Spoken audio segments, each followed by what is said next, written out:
Yes, sir. Yes, sir. This past weekend, we've been contemplating a maintenance repair procedure that involves soldering operations. So we have our maintenance glove box available along with our soldering iron, and that spawned this version of Saturday Morning Science. And what we're doing here is we're going to make our standard thin film where we have a 50 millimeter diameter wire loop, and we're going to pull the thin film by placing our two-dimensional beaker, which is our Ziploc baggie, over the film.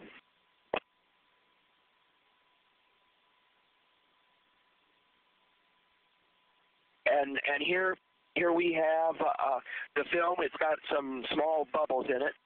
And what we can do now, and remember we've got the soldering iron out, and we've got our maintenance work area out. So I'm going to look at Marangoni convection driven by the tip of the soldering iron. And a few weeks ago, we investigated Marangoni convection where the heat source was a flashlight, and it would drive small convection patterns within one of these thin films. But here, with the hot tip of the soldering iron, you can see you get rather rigorous convection patterns developed right away as soon as the tip of the soldering iron goes into this water film. Our maintenance work area glove box is a really nice facility. It's a clear plastic tent with these tent poles that kind of pop up, and has glove port. Allows you to do operations like soldering without having to worry about fumes and with hot blobs of solder floating around. So here we can use our soldering iron with small quantities of water safely and not have to worry about getting hot water around. And here's a close-up of the tip, and you can see the little air bubbles in the water convecting around due to the surface tension-driven convection caused by the hot tip of the soldering iron.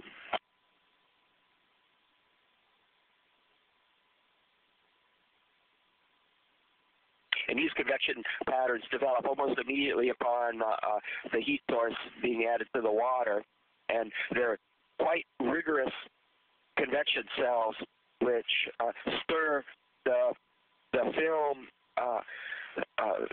intensely. And now you can actually see little gas bubbles forming on the tip of the soldering iron as the water starts to heat up. And the convection is sufficient to pull the bubbles off of the tip and keep a fresh supply of water flowing across the tip of the soldering iron.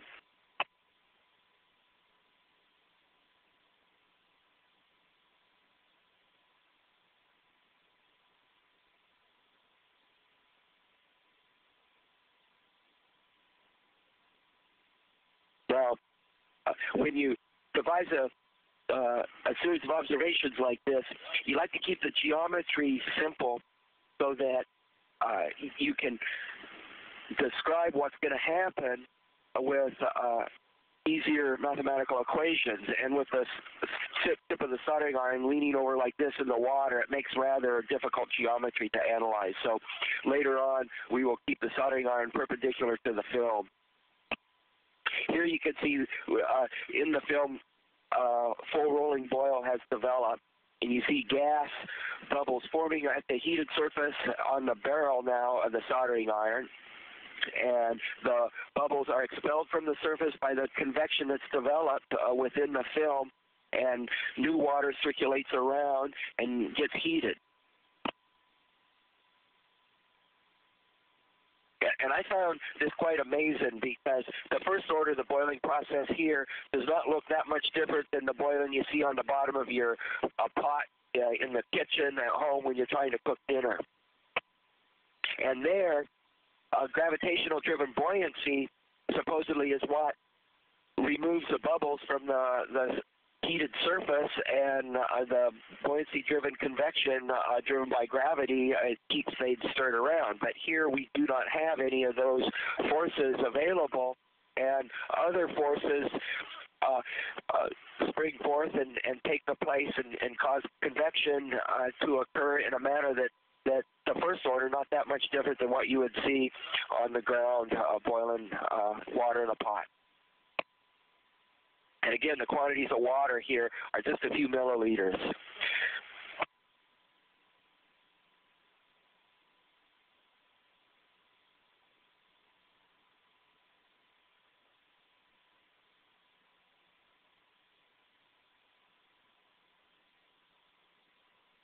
Now here, the barrel of the soldering iron is held perpendicular to the film, and the tip is plunged straight through the film so that you have the nice cylindrical geometry of the barrel heating the film now, and you don't have the complications of this conical point with a screwdriver blade tip. And the diameter of that barrel is about 8.5 millimeters, and the whole diameter of the film is 50 millimeters, and the thickness of these films ranged in the 2 to 3 millimeter thickness.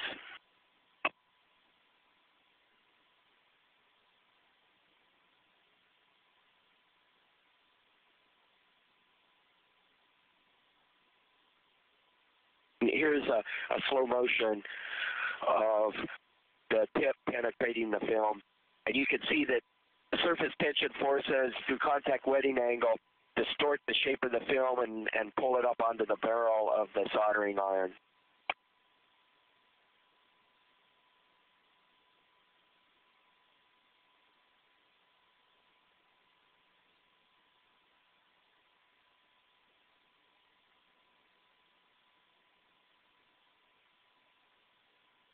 Here's the same thing in real time.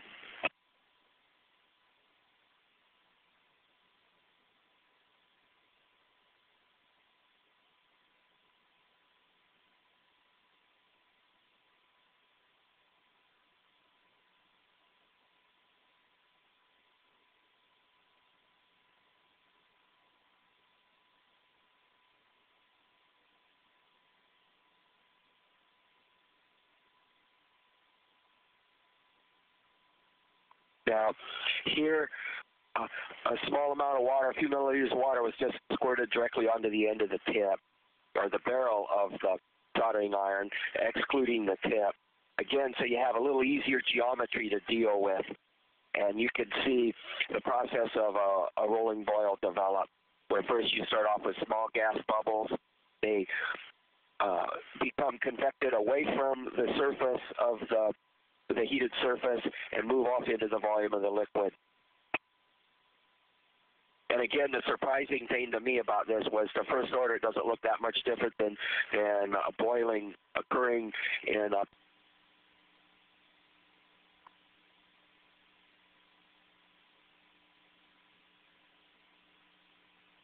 the forces involved for boiling on Earth require the gravity terms that are used in the equations to analyze it, or whether it can occur without the benefit or without the need of gravity when you're looking at the fate of the bubbles right near the surface of where the boiling is taking place.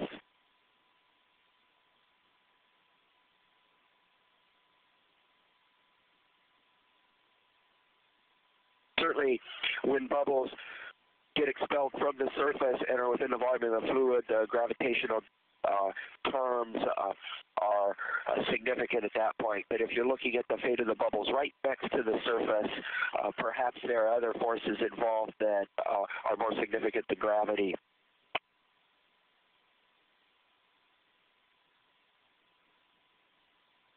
This is about the largest quantity of water I wanted to deal with. It's a few milliliters on the end of the soldering iron, and again, we can watch as it developed into a boil.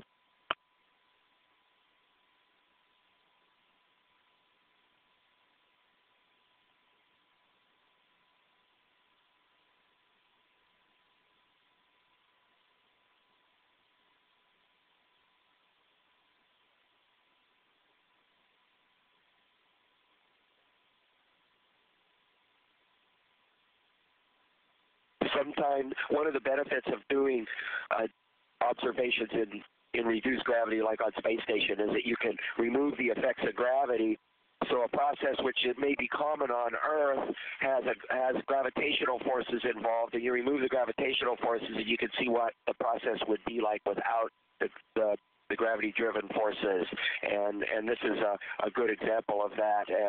And the surprising, the thing that just surprised me about this was how the boiling process appears to be almost like what you would see on the ground.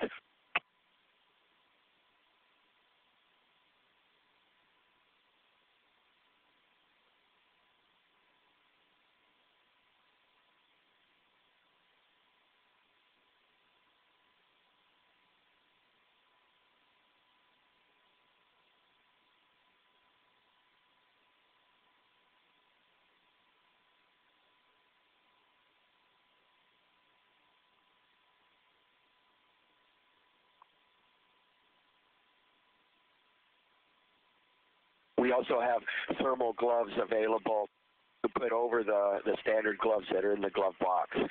So your little piece inside the glove box can be protected